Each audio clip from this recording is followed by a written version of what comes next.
waaqeffattoonni mirga kenneef argachuudhaaf jaarmiyaan jiraachuun dhimma fardiidha.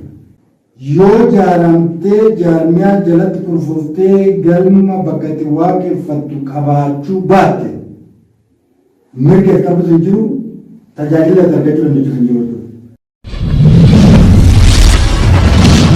Dhaloonni keenya jabaachuudhaan akkuma nagummaa waaqeffannaa warra dhugame ni hubachiifna, warra immoo agartee beekan miidhuu barbaadullee cichoomina keenya jabaannee akka inni jalaa godhuu ni dandeenya. Karaa hundaanuu akka Oromoo furaatuma amantii keenya geggeeffannaa, duudhaa keenya geggeeffannaa. Finfinnee keessaa galmoota hedduu qabna. Galmoota 5-6 tokkotu jiru. Galma Hooraa Finfinnee, galma Tulluu Jirta Finfinnee, galma Caffeetuma, galma Malkaa Goosuu, kutaa bulchiinsa magaalaa Finfinnee, Boolee, Akaakii, Laaftoo. Guyyumaa galmi sun banamurraa ka'eetuma xalayaan kun Finfinneettis kan galaa ture. Digoleessummaan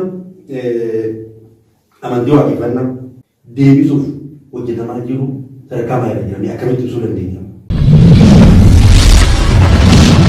Dhimma abbaa keenya, duudhaa abbaa keenya deebi'u, dhimma jiraachuu, dhimma eenyummaa keenya qabannee addunyaa irratti makamnee jiraachuu, aadaa keenya qabannee addunyaa irratti makamnee jiraachuu, afaan keenya, amantii keenya, duudhaa abbaa keenyatti dhimma addunyaa irratti makamnee jiraachuu waan ta'eef rakkooleen kamiyyuu waaqeffannaa danda'e madoo deebisuu danda'u. Dhaloonni baratee jira, hubatee jira, maalummaa amantii waaqeffannaa baree jira.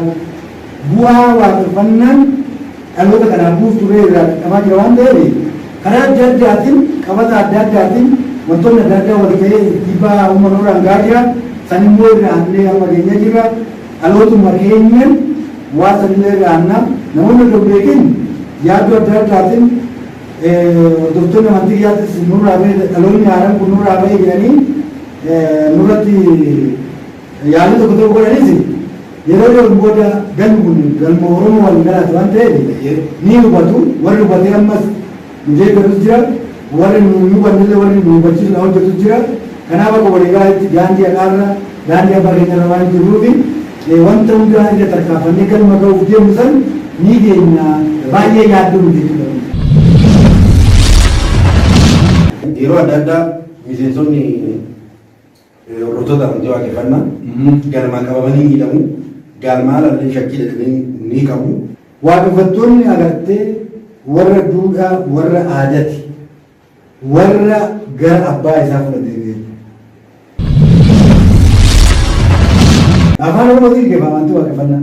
Aadaa fi duudhaa keenya gaggeeffamaa nuti kadhannaa hin heddumne jechuudha. Agartee hawaasa nu baasin jedhu barachuudhaan, beekuudhaan cubburraayis, irbuurraayis, yakkarraayis wal baraarraa jedhee xiyyeeffannoo isaa barnoota irra godhaa.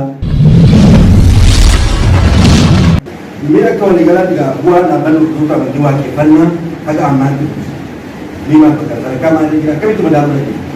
Haqummaa fi nagummaa maalummaa amantii waaqeffannaa hubachiisuu dandeenya. Hordoftoota amantii waaqeffannaa qofa odoo hin taane nama waaqeffataadhaan jedhee odoo hin taane hawaasa biyyaa mootummaallee hubachiisuu dandeenya. Giddu galeessummaa tokkoon amantii waaqeffannaa akka gaggeeffamu akka Oromootti akka gaggeeffamu godhuu danda'eera. Guutuu Oromiyaa irratti illee galmoota amantii waaqeffannaa deebisee ijaaruu danda'ee jira. Akkasumas tajaajila waaqeffattoonni argachuu qaban karaa lafaa, tajaajila galmaatiin, karaa awwaalchatiin akka argachuu danda'an godhuu danda'eera. Nuti waaqeffattoota jedhanii mataa qabatanii akka deemuu danda'an godhuu danda'eera. Bu'aan bu'e hedduudha.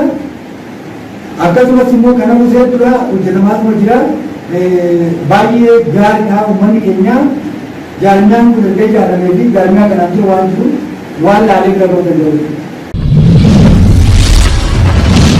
Akka marii fi walgahii koree kutaa odeeffannoo quunnamtii qabdan dhageenye mee marii fi walgahiin isin kan isa gaggeeffattan ajandaa maal ture milkaa'inni hojii kurmaana lammaffaa asumaan akka irra dubbatan jenna.